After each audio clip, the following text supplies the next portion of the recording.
लीन होकर रहता है, तब दर्शन ज्ञान चारित्र में स्थित होने से अपने स्वरूप को एकत्वपने से एक काल में जानता और परिणमता हुआ स्व समय कहलाता है। जब वह जीव अनादि अविद्या रूप केले के मूल के समान कंद की भांति पुष्ट मोह के उदय के अनुसार प्रवृत्ति की अधीनता के कारण दर्शन ज्ञान स्वभाव में निश्चित वृत्ति रूप आत्म तत्व से छूटकर और परद्रव्य के निमित्त से होने वाले मोह राग देश आदि भावों में एक पने लीन होकर रहता है, तब कार्मण स्कंद रूप पुद्गल के प्रदेशों में स्थित होने के कारण पर द्रव्यों को स्वयं से एकत्व करके एक काल में जानता और रागादि रूप परिणमता हुआ पर समय प्रतीति में आता है। इस प्रकार इस जीव नामक पदार्थ के स्व समय और पर समय ऐसे दो भेद प्रकट होते हैं। गाथा में स्व समय और पर समय इस प्रकार दो प्रकार से समय बताया है। समय नाम माने आत्मा, स्व समय माने अंतरात्मा परमात्मा और पर समय माने बहिरात्मा। स्व समय पर समय के भेद से दो प्रकार का आत्मा कहा, तो टीकाकार ने पहले समय का स्वरूप 7 वचनों द्वारा बताया कि जो समय का स्वरूप जानते हैं वे समय में स्थित होते हैं तो स्व समय हो जाता है, और समय से भिन्न पुद्गल में स्थित होते हैं तो पर समय होता है। अब यहाँ टीकाकार 7 वचनों द्वारा समय का स्वरूप कहने के उपरांत अब स्व समय का स्वरूप दिखाते हैं। पृष्ठ 39 है।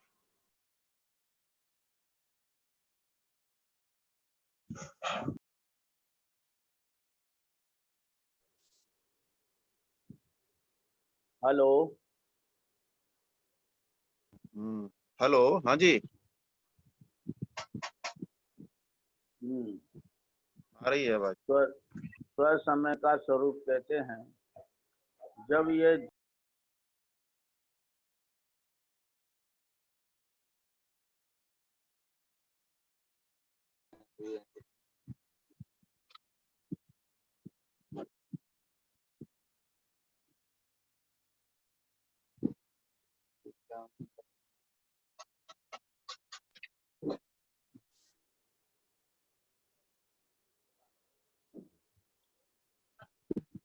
अजय जी अनुभव है या? हाँ है। वो राजेश जी कह रहे हैं उनका कनेक्ट नहीं हो रहा है। अच्छा, तो अनुभव से करा देता हूँ। हाँ, जब ये जीव नामक पदार्थ अपने स्वभाव में स्थित रहता है तब वह स्व समय है। समय अर्थात एक काल में जानना और परिणमना दोनों क्रियाएं हैं, वह समय है। ऐसे अपने स्वरूप को एकत्व पने से एक काल में जानता और परिणमता हुआ स्व समय कहलाता है। टीकाकार के इस कथन से स्पष्ट यह है कि समय के स्वरूप में स्थित अर्थात एकत्व पने से जो जानता परिणमता है वह स्व समय है, अर्थात दर्शन ज्ञान चारित्र में स्थित स्व समय को प्राप्त होता है। अतः अपरिणामी द्रव्य की श्रद्धा को सम्यक दर्शन मानना मिथ्या ही है। देखो यहाँ क्या कहते हैं, जब यह जीव नामक पदार्थ या समय अपने स्वभाव में स्थित रहता है तब वह स्व समय है। क्या ख्याल? तो समय का स्वरूप कहना बहुत उपकारी है, क्योंकि कोई ऐसा मानते हैं कि यहाँ समय की बात है, समय सार की नहीं। लेकिन समय का स्वरूप समझकर उसमें स्थित होने से स्व समय हो जाता है, तो हमें और क्या चाहिए? हमें स्व समय ही तो बनना है ना। तो समय के स्वरूप में स्थित होता है वह स्व समय होता है, तो फिर हमें वो पर्याय से भिन्न ऐसा कल्पित समय सार देखने की क्या जरूरत है।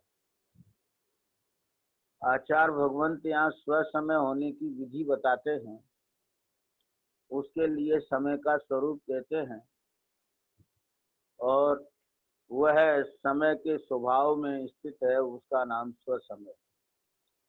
समय अर्थात एक काल में जानना और परिणमना दोनों क्रियाएं हैं, वह स्वसमय है। क्या समझिए, समय का स्वरूप ही ये है कि जो जानता और परिणमता है, दोनों क्रियाएं जिसमें है, उसका नाम समय है। और ऐसे अपने स्वरूप को एकत्व पने से एक काल में जानता और परिणमता हुआ स्वसमय कहलाता है। माने ऐसे अपने स्वरूप में जिसको एकत्व है वह स्वसमय होता है। क्या ख्याल है? तो क्रिया से भिन्न निष्क्रिय में एकत्व हो, उसका नाम स्वसमय नहीं है। दोनों क्रियाएं जिसमें हैं, ऐसे समय में एकत्व होने से स्वसमय होता है। तो जो क्रियाओं से भिन्न निष्क्रिय को अपना ध्येय बनाते हैं और उसमें स्थित होने को स्वसमय मानते हैं, वो सारी मान्यता कल्पित और मिथ्या है। क्या ख्याल में है? जो समय में के स्वरूप में एकत्व करता है उसका नाम स्वसमय है। पहले तो समय क्या है कि जो जानना और परिणमना ऐसी दो क्रियाएं जिसमें हैं वो समय है। क्या ख्याल में आया? और उसमें स्थित होने से स्वसमय होता है। इसलिए जो ऐसा मानते हैं कि क्रिया से रहित, पर्याय से रहित, ध्रुव में स्थित होने से सम्यक दर्शनादि होते हैं, वो नितांत कल्पित मिथ्या मान्यता है। क्या ख्याल?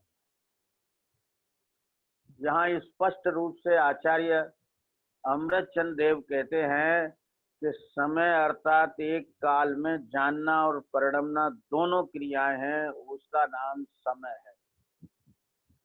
और ऐसे अपने स्वरूप को एकत्व पने से एक काल में जानता और परिणमता हुआ स्वसमय है।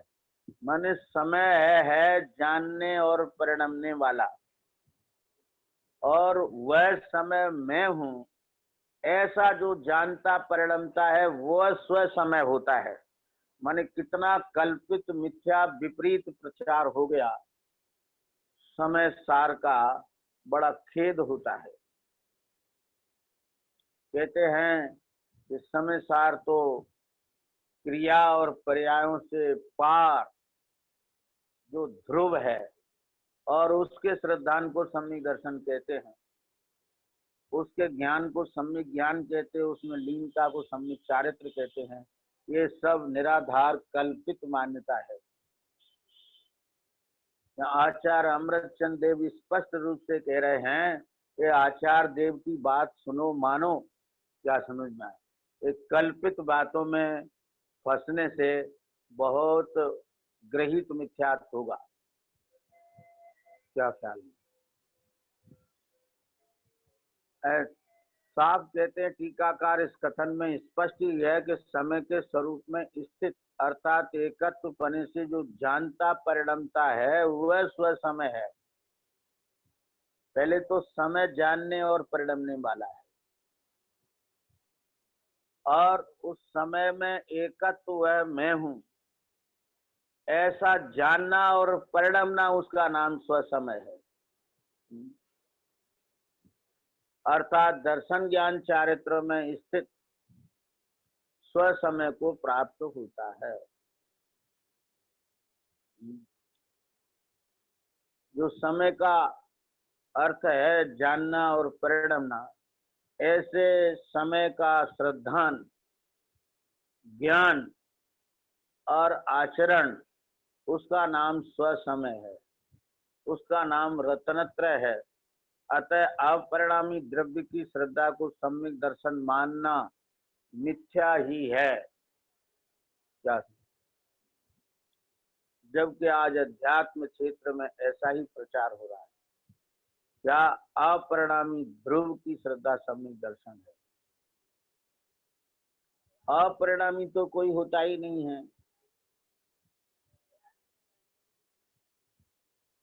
और जो ध्रुव है वह तो अंश है। तो अंश की श्रद्धा से सम्यक दर्शन नहीं होता, 3 काल में नहीं हो सकता। इसलिए ये विपरीत भ्रामक प्रचार से सावधान होकर आचार्य देव की बात को समझो। आचार्य देव क्या कहते हैं? समझाने वाले तो यहाँ तक कह देते हैं कि आप आचार्य देव के शब्द मत पकड़ो। क्यों? आप हमारी बात मानो, आचार्य की बात मत मानो, क्योंकि उनके शब्द पकड़ोगे ना तो उनकी मान्यता से विपरीत हो जाएगा। तो यहाँ तक कह देते हैं कि आचार्य देव के शब्द मत पकड़ो। क्यों? ऐसा नहीं कहें तो उनकी मान्यता कैसे चलेगी। इसलिए बहुत इस काल में बहुत सावधान होने की जरूरत है कि सत्य उपदेश कहाँ मिलेगा, कौन सत्य उपदेश करने वाला है, ऐसा पहचानना बहुत दुर्लभ है आज के समय। जो ये बात कहता है आचार्य के शब्द मत पकड़ो, इसका मतलब यह है कि वो आचार्य से विरुद्ध मान्यता आपसे कराना चाहता है।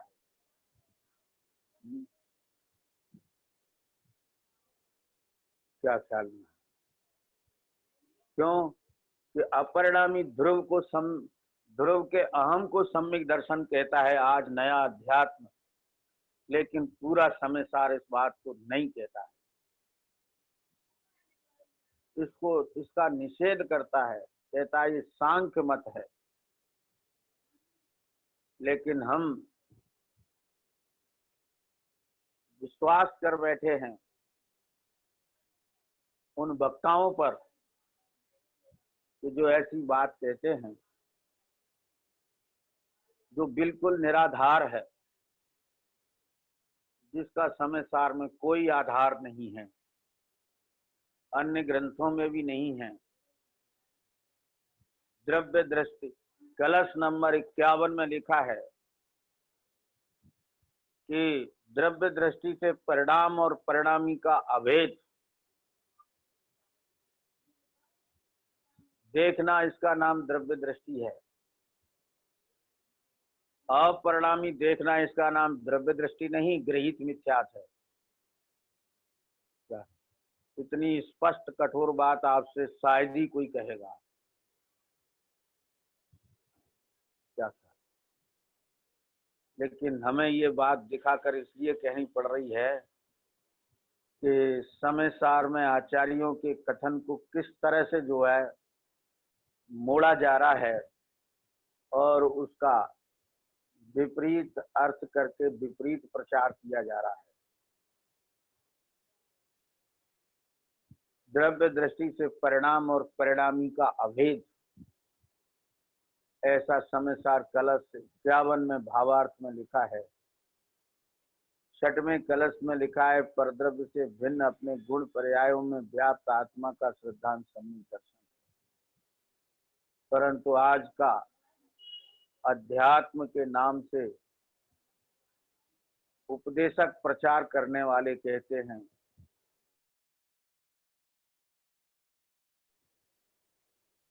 अपरिणामी ध्रुव का श्रद्धांत सम्यक दर्शन है। यहाँ तक कहते हैं सम्यक दर्शन के घर में सम्यक दर्शन को घुसने की जगह नहीं।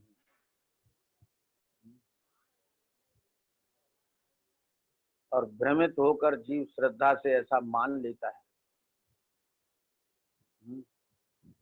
जरा देखो तो सही समय सार क्या कहता है। ये दिखाने के लिए ही हमें समय सार स्पष्टीकरण लिखना पड़ा। आगे सुनो, शास्त्रों में तो जैसा द्रव्य है वैसे ही श्रद्धान का नाम सम्यक दर्शन है। जैसा द्रव्य है ही नहीं और वैसे श्रद्धान का नाम सम्यक दर्शन कैसे हो जाएगा? पर्यायों से भिन्न द्रव्य होता ही नहीं तो उसका श्रद्धांत सम्यक दर्शन कैसे हो जाएगा? तो कहते हैं जब तक तुम पर्यायों को देखते रहोगे तब तक पर्याय दृष्टि रहेगी। पर्यायों से भिन्न द्रव्य को देखोगे तभी सम्यक दर्शन होगा। है? ऐसा कहते, पर भैया ऐसा कहीं शास्त्र में लिखा है? ये अनुभव की बात है, शास्त्र में नहीं मिलेगी। ऐसे अनुभवी की बात मुझे स्वीकार नहीं है, और जिसको स्वीकार होगी वो भ्रमित होगा। ये आचार्यों ने ग्रंथ लिखे हैं, अनुभवियों ने लिखे हैं, उनकी ही बात मुझे स्वीकार है। ऐसे अनुभवी की बात हमें नहीं स्वीकार है जो शास्त्रों में नहीं लिखी। क्या ख्याल? तो कहते हैं अनुभव की बात है? तुम कहते सो अनुभव की है, और शास्त्र में लिखा है सो अनुभव की नहीं है, हैं? तुम शास्त्रकारों से भी ज्यादा बड़े अनुभवी हो ना। क्या कि आचार्यों ने जो लिखा है वो अनुभव से लिखा है, वीतरागी संतों ने लिखा है, ये उनने लिखा है जिनकी 3 कसाय का अभाव हो गया है। ये उनने लिखा है जो क्षण में शुद्धोपयोग में डुबकी लगाते हैं, उन्होंने लिखा है।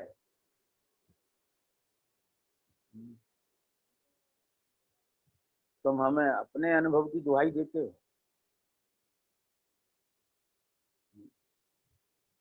शास्त्रों में तो जैसा द्रव्य है वैसे ही श्रद्धान का नाम सम्यक दर्शन माना है। यथार्थ श्रद्धान का नाम सम्यक दर्शन है। द्रव्य है परिणामी और श्रद्धान हो अपरिणामी का, तो सम्यक दर्शन होगा कि मिथ्या दर्शन होगा?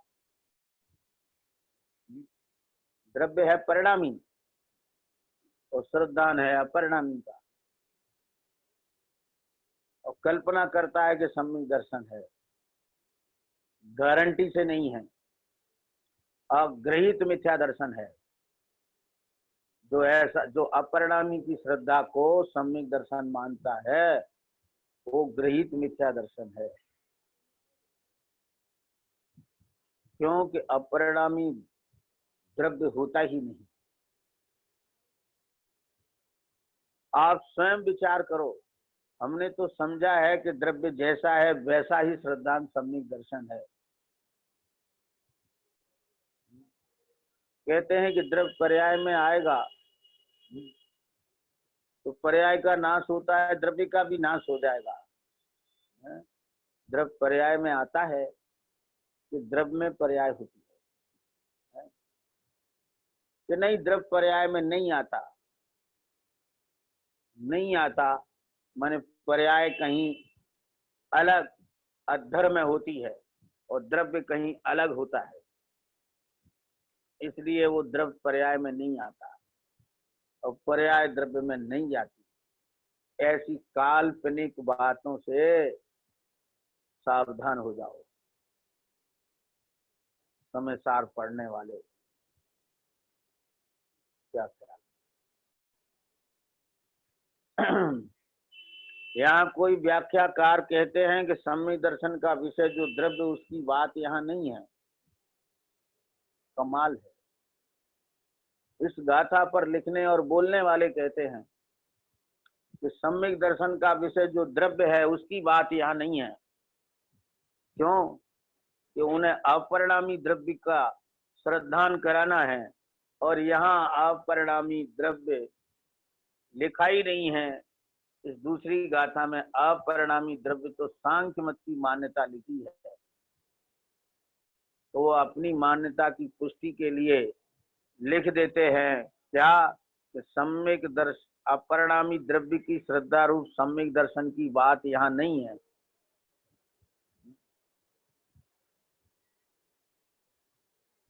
और भी शास्त्रों में कहीं नहीं है, यहाँ नहीं है, कहीं भी नहीं है। तुम कहते हो दूसरी गाथा में नहीं है, हम कहते पूरे समयसार में नहीं है।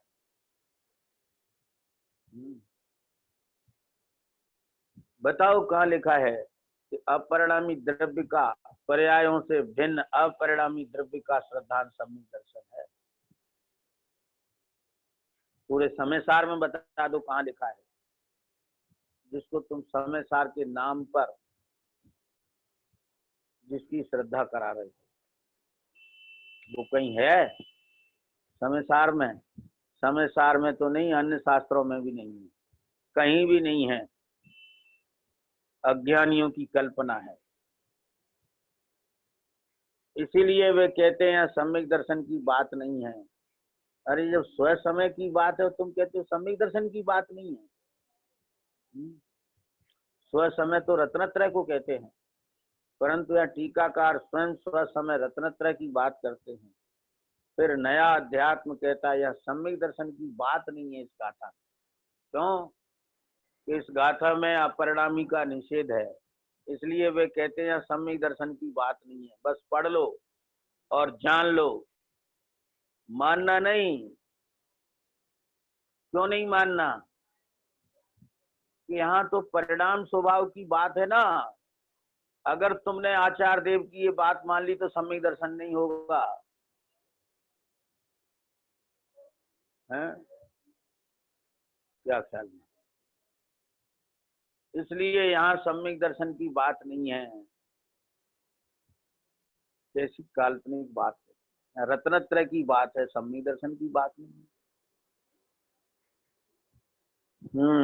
देखो समयसार कलश 6 का अर्थ परम अध्यात्म तरंगणी में शुद्ध निश्चय नय की दृष्टि से एकत्व में निश्चित व्यापक अपने गुण पर्यायों में सदा व्यापने वाले पूर्ण ज्ञान घन स्वरूप इस आत्मा का अन्य चेतनता अचेतन सब द्रव्यों से जुदा देखना श्रद्धान करना, यही नियम निश्चय से सम्यक दर्शन है। क्या है? समयसार कलश 6 आचार्य अमृतचंद देव ने लिखा और इसकी टीका आचार्य सुखचंद्र ने की। वे क्या लिखते हैं? शुद्ध निश्चय की दृष्टि से एकत्व में नियत निश्चित व्यापक अपने गुण पर्यायों में सदा व्यापने वाले। क्या ख्याल है? कैसा है आत्मा? अपने गुण पर्यायों में सदा व्यापने वाले पूर्ण ज्ञान घन स्वरूप इस आत्मा का है। कैसा है आत्मा? अपने गुण पर्यायों में व्यापने वाला है, ज्ञान का घन है। कहते ज्ञान का घन है, इसमें पर्याय का प्रवेश कैसे हो जाएगा? ये बात ऐसी है ना, ऐसी कि जैसे सोना जो है वो ठोस बिस्कुट है, इसमें पीलापन चमकीलापन ये पर्याय कैसे प्रवेश हो जाएगी? क्या कैसे प्रवेश हो जाएगी? वो तो ठोस घन है ना सोना, उसमें पीलापन कैसे प्रविष्ट हो जाएगा? चमकीलापन कैसे प्रविष्ट हो जाएगा? अरे मिश्री ठोस है, उसमें मिठास कैसे प्रवेश हो जाएगी? सफेदी कैसे प्रवेश हो जाएगी? क्या बात, ये बात आपको कैसी लग रही है? नितांत मिथ्या है। अरे मिश्री मिठास का घन है। अरे बाहरी चीज प्रविष्ट नहीं होगी और अंतर की चीज निकलेगी नहीं। क्या ख्याल? द्रव्य गुण पर्याय मयी है तो वो ज्ञान का घन है, तो ज्ञान का घन है तो उसमें बाह्य वस्तु प्रविष्ट नहीं होगी, लेकिन वो ज्ञान पर्याय तो उस घन का ही स्वरूप है ना, ज्ञान का ही स्वरूप है ना। ज्ञान पर्याय जानना है तो पर्याय प्रविष्ट नहीं होगी। अरे पर्याय बिना की वस्तु ही नहीं होती है, तुम प्रविष्ट करने होने की बात करते हो। अरे ज्ञान का घन है तो उसमें कर्म प्रवेश नहीं होगा, नो कर्म प्रविष्ट नहीं होगा, ये कहो ना। ज्ञान के घन में ज्ञान पर्याय प्रविष्ट नहीं होगी। तो ज्ञान तो उसका व्यक्त स्वरूप है पर्याय।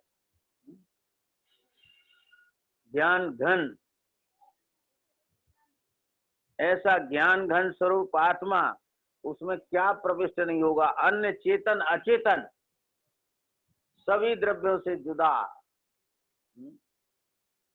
दौलत राम जी ने भी लिखा है कि पर द्रव्य भिन्न आप में रुचि सम्यक तो भला है। पर द्रव्य और अपनी पर्यायों से पृथक आत्मा का श्रद्धांत सम्यक दर्शन है, कि कौन से ग्रंथ में लिखा है? कोई काल्पनिक आधुनिक साहित्य होगा, उसमें ही लिखा होगा। किसी मूल ग्रंथ और पूर्वाचारी विद्वानों की टीका में कहीं नहीं मिलेगा। ये नए अध्यात्म की पहचान है, जो कहते हैं कि परद्रव्य और पर्यायों से पृथक आत्मा का श्रद्धांत सम्यक दर्शन है। अरे भाई, अपने गुण पर्यायों में व्याप्त आत्मा का श्रद्धांत नियम से सम्यक दर्शन है, निश्चय से सम्यक दर्शन है।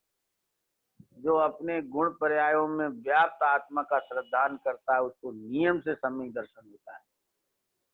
और जो अपरिणामी ध्रुव का हम करता है, उसको नियम से ग्रहित मिथ्या दर्शन होता है। सम्यक दर्शन नहीं होता, न हो सकता है। अतः नए अध्यात्म में जो सम्यक दर्शन की व्याख्या है, वह पुराने अध्यात्म से बिल्कुल अलग है। लोग कहते तुम विरोध करते हो, हम मिथ्या मान्यता का विरोध कर रहे हैं। ये विरोध करने का साहस हर किसी का नहीं होता है।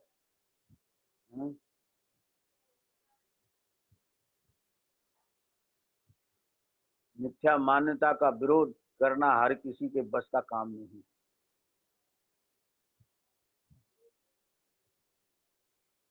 जिसे अपनी ख्याति चाहिए, वो कभी नहीं कर सकता।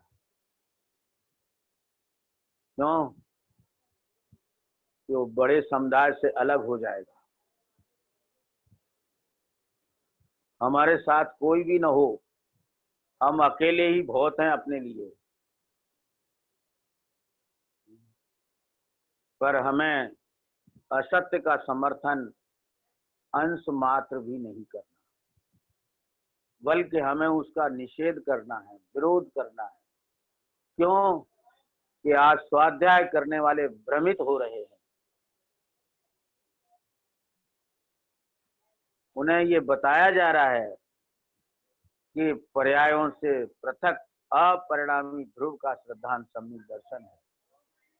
तो वे आचार्यों का खुला विरोध कर रहे हैं, तो हम ऐसी मिथ्या मान्यता का विरोध नहीं कर सकते? हम सुनते रहें हैं? वे आचार्यों का खुला विरोध कर रहे हैं, तो हम ऐसी मिथ्या मान्यता का भी विरोध न करें। हमें रोकते हैं। क्यों रोकते हैं? कि तुम नहीं बोलोगे तो और तो कोई बोल नहीं सकता है, इसलिए मिथ्या मान्यता का प्रचार चलता रहेगा, हमारा गुट बना रहेगा।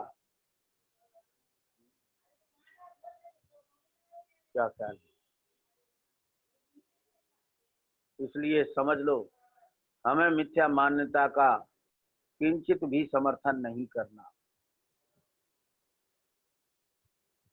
अगर वो सत्य है तो निकाल के दिखाएं, बोलो कौन से ग्रंथ में लिखा है। हम तो तमाम प्रमाण देते हैं, वो एक प्रमाण नहीं दे सकते मिथ्या प्रचार करने वाले। देखो, यहाँ दूसरी गाथा में ही लिखा है, समस्त पदार्थों से छूटकर। कहाँ नहीं लिखा? समस्त पदार्थों से छूटकर लिखा है, पर्यायों से छूटकर नहीं लिखा। समस्त पदार्थों से छूटकर दर्शन ज्ञान में निश्चित प्रवृत्ति रूप आत्म तत्व में एक पने लीन होकर जानता परिणमता हुआ स्व समय कहलाता है। क्या है? समस्त पदार्थों से छूटकर और दर्शन ज्ञान में निश्चित प्रवृत्ति रूप आत्म तत्व। देखो आत्म तत्व क्या है? प्रवृत्ति रूप है कि प्रवृत्ति से रहित है? दर्शन ज्ञान में निश्चित प्रवृत्ति रूप है आत्म तत्व। जो दर्शन ज्ञान रूप से परिणमता है उसको कहते हैं आत्म तत्व। अपरिणामी आत्म तत्व होता ही नहीं। दर्शन ज्ञान में निश्चित प्रवृत्ति रूप आत्म तत्व में एक पने लीन होकर एकता करके जो लीन होता है वह जानता और परिणमता हुआ स्व समय कहलाता है। उसे जानता है और उस रूप परिणमता है, उसका नाम स्व समय है। इस प्रकार यहाँ परद्रव्यों से छूटने की बात है, पर्यायों से छूटने की नहीं है। क्या ख्याल? यहाँ दर्शन ज्ञान में निश्चित प्रवृत्ति रूप आत्म तत्व माना, इसलिए पर्यायों से भिन्न अपनत्व मानने का निषेध किया है। पर्यायों से भिन्न अपनत्व नहीं होता, क्योंकि पर्यायों से भिन्न वस्तु नहीं होती, द्रव्य नहीं होता, आत्मा नहीं होता, और किसी शास्त्र में भी लिखा नहीं। इसलिए ऐसे श्रद्धान को छोड़ देना चाहिए। जब तक भ्रम से भ्रमित हुए तब तक हुए। अब तो समझ लो कि ऐसी गृहीत मिथ्या मान्यता को छोड़कर आचार्यों द्वारा कथित सत्य मान्यता को ग्रहण करो। अब पर समय का स्वरूप कहते हैं। पर समय मैंने अनादि से अज्ञान के कारण यह जीव पुद्गल कर्म में स्थित होने से पर समय वहिरात्मा है। अनादि से अज्ञान है इसको। यह जीव पुद्गल कर्म में स्थित है, इसलिए पर समय है, बहिरात्मा है।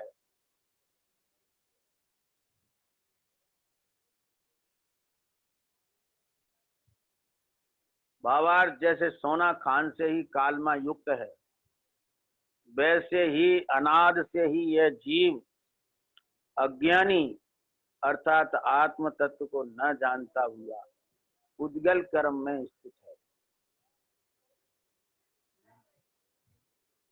अनादि से ये जीव अज्ञानी है, आत्म तत्व को नहीं जानता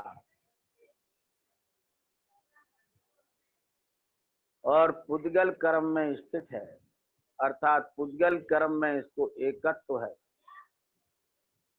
ममत्व है, कर्ता बुद्धि है। पुद्गल कर्म में स्थित नो कर्म द्रव्य कर्म भाव कर्म में एकत्व अपनत्व करता है। नो कर्म क्या? नो कर्म अर्थात शरीर में अहमपना, अर्थात स्पर्शन रसना आंख नाक कान वाला मैं हूं, और शरीर से संबंधित चेतन अचेतन पदार्थ मेरे हैं। शरीर को अनुकूल पदार्थ सुख के कारण और प्रतिकूल पदार्थ दुख के कारण जानता मानता आचरता हुआ मोह राग देश रूप परिणमता हुआ पर समय बहिरात्मा है। कौन है बहिरात्मा? नो कर्म अर्थात शरीर में जिसको अहमपना है। शरीर की इंद्रियां स्पर्शन रसना आंख नाक कान वाला मैं हूं। मेरी आंख है, मेरी रचना है, मेरे नाक मेरे कान, ऐसा मैं हूं। और शरीर से संबंधित जो चेतन अचेतन पदार्थ हैं वे मेरे हैं। स्त्री पुत्रादि भाई आदि ये मेरे हैं। हैं, और धन दौलत, रुपया पैसा, मकान जायदाद, गाड़ी, ये मेरे हैं, ये सब मिथ्यात है। शरीर को अनुकूल पदार्थ सुख के कारण, जिनसे शरीर को अनुकूलता मिलती है, वो सुख का कारण है। इसका उसे सुख का कारण जानने से राग होता है। और जो प्रतिकूल पदार्थ, जो अपने से विपरीत परिणमन होता है, अपनी इच्छा से प्रतिकूल, वे पदार्थ उनको दुख का कारण जानता है, मानता है, आचरता हुआ मोह राग देश रूप परिणमता हुआ पर समय वैरात्मा है। इष्ट संयोगों में सुख मानना, अनिष्ट संयोग में दुख मानना, यह मोह है। इष्ट संयोगों में प्रीति, इसका नाम राग है। अनिष्ट संयोगों में अप्रीति, इसका नाम द्वेष है। और ऐसे मोह राग द्वेष जिसको है, वो वैरात्मा पर समय। अब ज्ञानावरण आदि द्रव्य कर्मों से भिन्न अपने को न जानता हुआ, कर्मों में एकत्व अपनत्व करता हुआ, पुण्य कर्मों को इष्ट और पाप कर्मों को अनिष्ट जानता, मानता, आचरता हुआ मोह राग देश रूप परिणमता हुआ पर समय वैरात्मा है। ज्ञानावरण आदि द्रव्य कर्मों से भिन्न अपने को जानता है।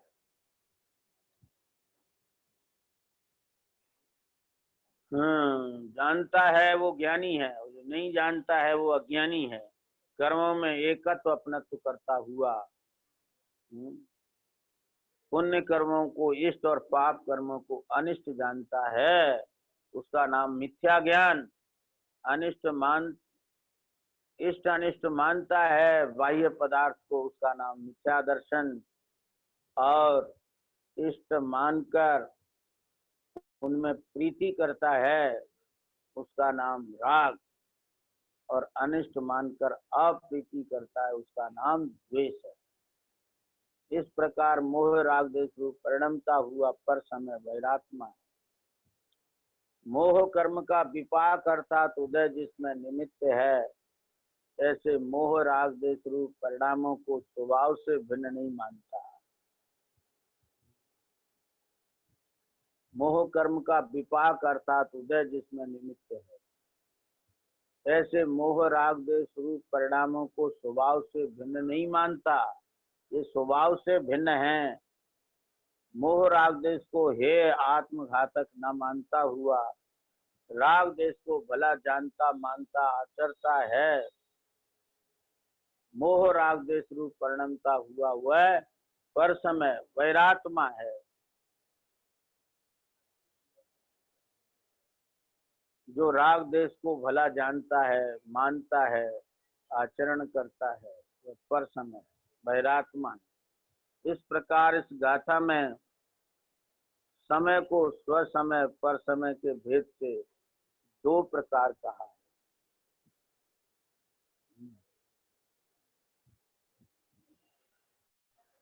गाथा दो पर आधारित छंद। नहीं परण में भाव शुभाशुभ, ध्यायक भाव पहचान रे, पर्यायों को पी कर बैठा आत्म द्रव्य महान रे। पर्ण मन ज्ञान दोनों युगपत हैं, ऐसा समय है चेतन द्रव्य, वै उत्पाद द्रव्य में दर्शन ज्ञान ज्योति है द्रव्य। अनंत धर्म को पिए है धर्मी, सुपर प्रकाशी समय है द्रव्य। धर्मादिक से भिन्न संकोच सगुण ब्रह्मा भी है, निज स्वभाव में स्थित समय जान रे, पर्यायों को आत्म द्रव्य महान। कहते हैं कैसा है ज्ञायक भाव कि जो शुभाशुभ रूप नहीं परिणमता, ऐसे ज्ञायक भाव को पहचान। और ये आत्म द्रव्य महान है क्योंकि पर्यायों को पीकर बैठा है,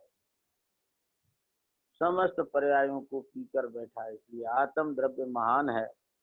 परिणमन ज्ञान दोनों युगपत हैं, ऐसा समय है चेतन द्रव्य, जिसमें परिणमन और ज्ञान, जानना और परिणमना दोनों एक साथ है, उसको समय चेतन द्रव्य कहते हैं। वै उत्पाद द्रव्य में सत्ता, दर्शन ज्ञान ज्योति है द्रव्य। वै उत्पाद द्रव्य में वस्तु है, अकेली ध्रुव नहीं है, अकेली उत्पाद वह नहीं है। दर्शन ज्ञान ज्योति है देव, जो दर्शन ज्ञान ज्योति है उसका वही द्रव्य है। अनंत धर्म को पिए है धर्मी, अनंत धर्म को जिसने पिए है वो धर्मी कहलाता है। सुपर प्रकाशी समय है द्रव्य, स्व को प्रकाशने वाला यह आत्मा द्रव्य है। धर्मादिक से भिन्न टंकोत्कीर्ण सगुण क्रम भावी है द्रव्य। अनंत धर्मों को पीने वाला ये धर्मी आत्मा ये सुपर प्रकाशी है, ऐसा हमारा द्रव्य है। धर्मादिक से भिन्न टंकोत्कीर्ण सगुण क्रम भावी है द्रव्य। धर्मादिक से भिन्न टंकोत्कीर्ण सहगुण क्रम भावी, सहभावी और क्रम भावी, ये दो प्रकार के परिणमन हैं। निस्वभाव में स्थित स्वसमय परस्थित पर समय जान रहे, पर्यायों को पीकर बैठा आत्म द्रव्य महान। क्या ख्याल? धर्मादिक मन धर्म धर्म आकाश काल, इनसे उद्गल, इनसे भिन्न है शाश्वत टंकोत्कीर्ण हमारा स्वरूप, जो स्वभावी गुण और क्रम भावी पर्याय रूप से परिणमता है, ऐसा द्रव्य। ऐसे निज स्वभाव में जो स्थित हैं वे स्व समय हैं, और जो पर में स्थित हैं वे पर समय हैं। पर्यायों को पीकर बैठा है ये आत्म द्रव्य महान। ठीक है, द्रव्य का स्वभावभूत परिणाम ही पारिणामिक भाव है। यहाँ पारिणामिक भाव की कुछ परिभाषाएं दी हैं। द्रव्य स्वभाव प्रकाशक ने चक्र गाथा 376 में लिखा है, जिनेन्द्र देव ने पारिणामिक भाव को सभी द्रव्यों का स्वभाव कहा है। इसलिए आत्मलाभ के लिए संसार में पारिणामिक भाव ध्यान है। पारिणामिक भाव ही ध्येय होने से ध्यान के योग्य।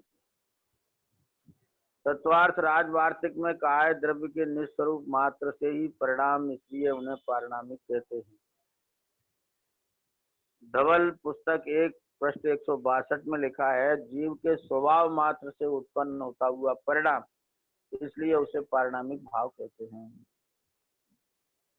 परिणाम युक्त हुआ पारिणामिक, पंचाष्टी काय में लिखा है कि जो परिणाम से युक्त है वही पारिणामिक है। और नियमसार गाथा 41 की टीका में लिखा है, परिणाम से जो भाव हो वह पारिणामिक भाव है। तो परिणाम बिना का कहां से आ गया परिणाम? परिणाम से जो हो वह पारिणामिक भाव है। और देखो जैन क्रिया कोश में क्या लिखा है, शुद्ध पारिणामिक समा और नाही परिणाम। शुद्ध पारिणामिक के समान जगत में कोई भी परिणाम नहीं है, ऐसा आचार्य भगवंतों ने पारिणामिक भाव का स्वरूप कहा। ये द्रव्य का स्वभावभूत है, परिणाम द्रव्य का स्वभाव है। परिणाम उत्पाद व ध्रुवात्मक है, ऐसी आत्म वस्तु का श्रद्धान सम्यक दर्शन है। सभी जीवों को सम्यक दर्शन की प्राप्ति हो, इसी भावना के साथ आज का ये कथन विराम दे।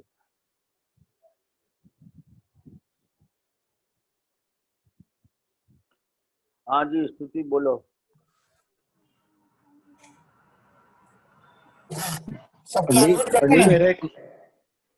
पंडित मेरा एक क्वेश्चन है। कौन? राजीव बोल रहा हूँ आगरा से। हाँ। पंडित आपने ये कह रहे हैं कि जीव नामक पदार्थ या समय, और इस जीव नामक पदार्थ में और स्व समय में, मतलब ये समय अर्थात एक काल में जानना और परिणाम दोनों क्रियाएं समय है। इन दोनों समय में क्या अंतर है? दो समय नहीं है, एक ही समय का स्वरूप है जानना और परिणमना। अच्छा, माने वो जीव का जानना स्वभाव है। उसका स्वभाव है और निरंतर बदलना उसका स्वभाव है, उसको कहते हैं समय। और जो जीव है वो भी समय है। वो जीव है, जीव का ही स्वरूप है समय, समय का ही स्वरूप जीव है। माने जीव, समय और जीव एक ही बात है। ठीक है? ठीक है।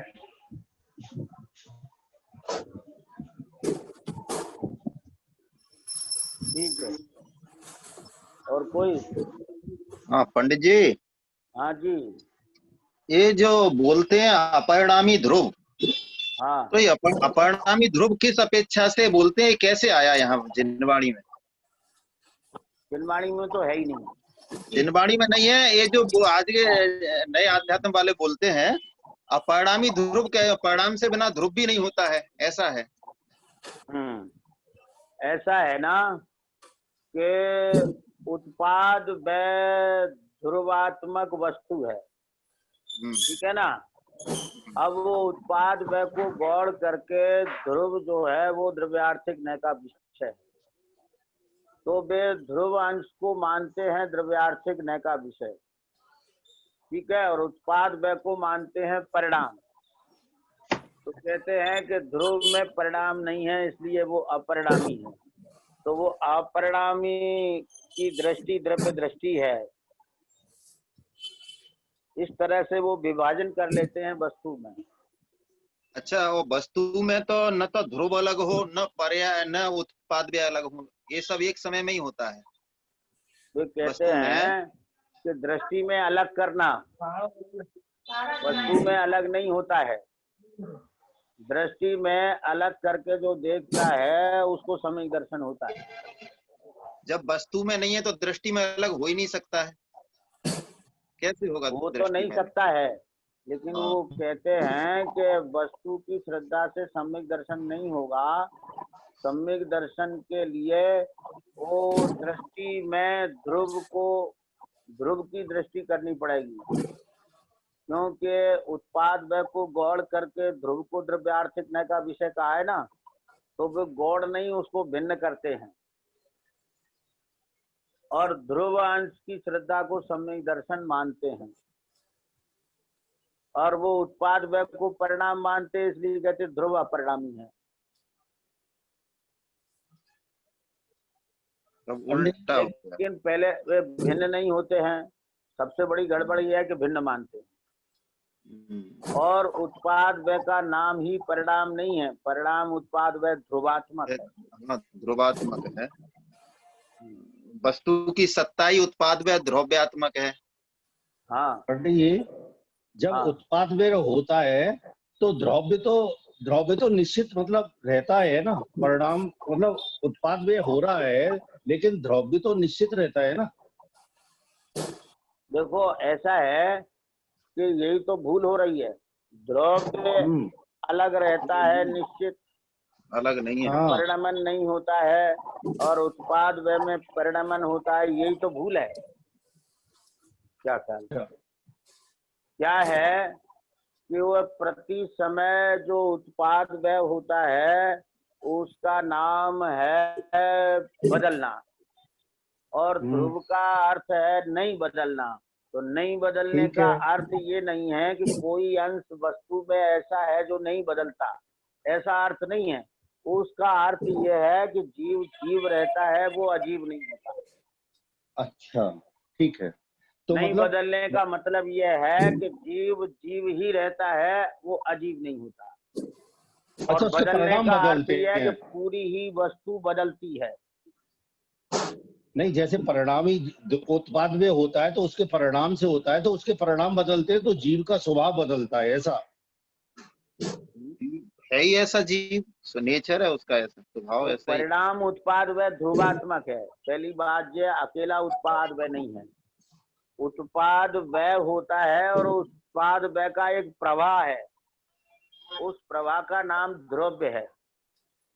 प्रति समय उत्पाद हुआ तो पूर्व समय में जो उत्पाद था उसका व्यय हो गया और नए समय में उत्पाद हुआ, ठीक है ना। लेकिन उसकी श्रृंखला नहीं टूटी। पूर्व के उत्पाद में और नए उत्पाद के बीच में गैप नहीं है। वो एक प्रवाह है, उसका नाम द्रव्य है। नित्यता। हाँ, वो पूर्व का उत्पाद और वर्तमान का उत्पाद और आगे का उत्पाद, इसमें गैप नहीं है। तो वो गैप नहीं है, एक प्रवाह है, उसका नाम द्रव्य है।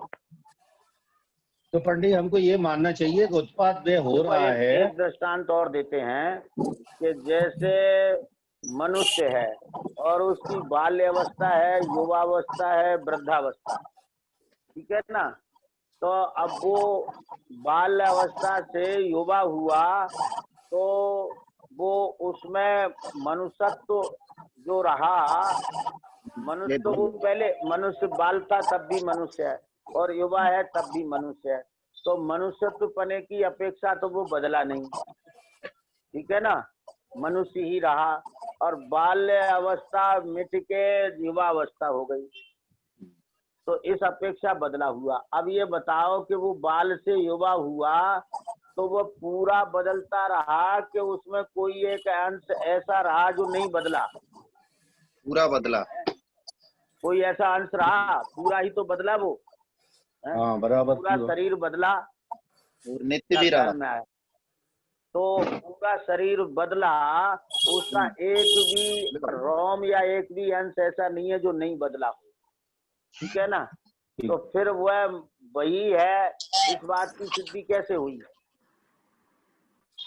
इस बात की सिद्धि ऐसे हुई, वो नहीं बदलने का मतलब यह है कि जब उसने जन्म लिया था तब उसकी अन्य अंगों की अपेक्षा आंख छोटी थी, ठीक है ना। और वो युवा हो गया, आज भी इसकी आंख छोटी है, लेकिन आंख प्रति समय बदल रही थी। क्यों? जब जन्म लिया था तब वो आंख जो है आधी इंच की भी नहीं थी, समझ गए ना। अब वो हो गई 2 इंच की। तो बदली कि नहीं बदली? बदली। और बदली। नहीं बदलने का मतलब क्या हुआ? कि छोटी थी, छोटी रही। कैसा? वही तो उसकी पहचान का केंद्र बना। उसकी आंखें छोटी थी, वो छोटी ही रही। इसी को पंडित जी प्रतिविज्ञान बोलते हैं ना। हाँ, इसी को प्रतिविज्ञान, इसी से तो उसकी पहचान हुई। हाँ हाँ, पहचान होने से। हाँ, अब इसका मतलब ये नहीं है कि ऐसा कोई भी अंश नहीं है शरीर में जो नहीं बदल रहा। आँख छोटी से बड़ी हो गई लेकिन आँख ही रही। हाँ, वो निरंतर बदलते बदलते वो आधी इंच से 2 इंच हो गई, लेकिन हाँ। चेहरे के अनुपात में पहले छोटी थी, आज भी छोटी है।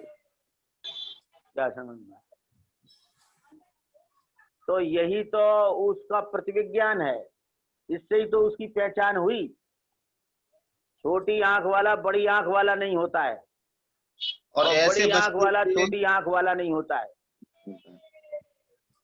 ऐसे वस्तु के स्वभाव का श्रद्धान करना ही सम्यक दर्शन है। हाँ, तो वस्तु निरंतर बदलती है और नहीं बदलने का मतलब वो वस्तु दूसरी वस्तु रूप नहीं होती है। और ये कहते हैं ना इसका कि नाम नहीं बदलना है। जैसे ये कहते हैं कि सम्यक दर्शन, तो सम्यक दर्शन अब ऐसी वस्तु का श्रद्धान तो हो सकता है, लेकिन अपरिणामी का श्रद्धान हो ही नहीं सकता है। एक समय में अपरिणामी इतने होती समय ही में नहीं अलग है। समय हो जाएंगे। हाँ, होती ही नहीं है। अपरिणामी होती ही नहीं है, अपरिणामी की तो कल्पना है, कल्पना है। अपरिणामी होती ही नहीं है। जब क्योंकि होती नहीं है तो अपरिणामी का श्रद्धांत सम्यक दर्शन कैसे हो गया? क्योंकि द्रव्य तो हमने कभी देखा नहीं, तो प्रतीति में, वो अनुभव में आता नहीं, तो अनुभव में आएगा नहीं, प्रतीति कैसे होगी? यही पहली बात, ये द्रव्य अपरिणामी होता ही नहीं। नहीं है, सही बात है। ऐसा निर्णय करो ना, कहाँ लिखा है शास्त्रों में, बताओ। नहीं तुम हर पंचम गाथा युग के का प्रवचन काल में दोष ऐसा अर्थ है। निकालते हो कि अपरिणामी ध्रुव का श्रद्धांत सम्यक दर्शन है, और जो समय सार में कहीं है ही नहीं, अन्यत्र भी कहीं नहीं है। कहा गया है तो पर द्रव्य की अपेक्षा कहा है, कहीं विकार की अपेक्षा से कहा है अपरिणामी है। सिर्फ एक जगह अपरिणामी शब्द आया है, अपरिणामी द्रव्य। जयसेन स्वामी की शायद 371 गाथा, ऐसा कुछ गाथा का नंबर है, मुझे याद नहीं है, उसमें कहा है। तो उसमें कहा है कि हिंसादि रूप नहीं होता इसलिए अपरिणामी। तो हिंसा की क्रिया रूप आत्मा नहीं परिणमता, इसलिए अपरिणामी है। आप भाव लगाओ तो विकार रूप नहीं होता है स्वभाव, इस अपेक्षा कह सकते हो। लेकिन अपरिणामी का अर्थ ऐसा थोड़ा ही है कि जो ध्रुव अंश है वो अपरिणामी है और उत्पाद व अंश है वो परिणामी है, और दोनों अंश जुदे जुदे हैं। ये जुदे जुदे मानना, यही तो सारा गलत है ना। हाँ, उत्पाद द्रव्य युक्तम सत। हाँ, और साफ लिखा है अपरिणामी मानना, ये सांख्य मत की मान्यता है, लिखा है इसमें। सर्व विशुद्ध ज्ञान अधिकार में भी लिखा है, 116 से 125 गाथा में लिखा है, 85 गाथा की टीका में लिखा है।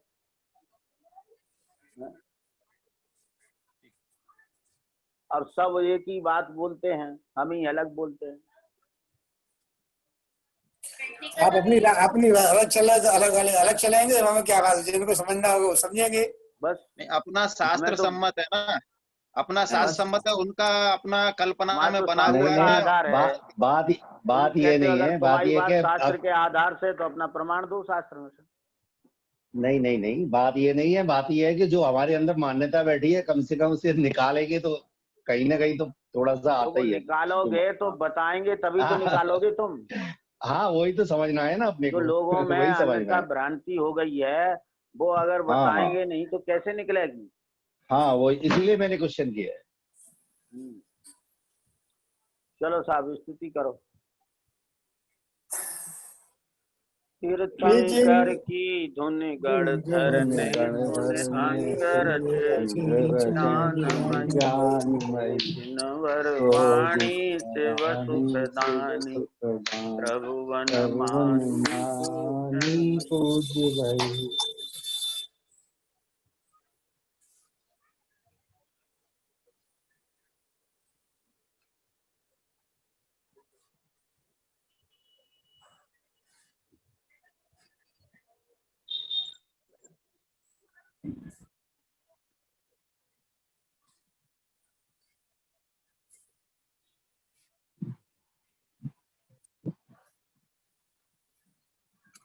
वाणी माता की जय। जय जी नहीं सब साधर्मियों को जय जिनेन्द्र। वाणी माता की जय। वंदन गुरु जी। प्रणाम। मंगल प्रणाम गुरु जी। सभी को जय जिनेन्द्र।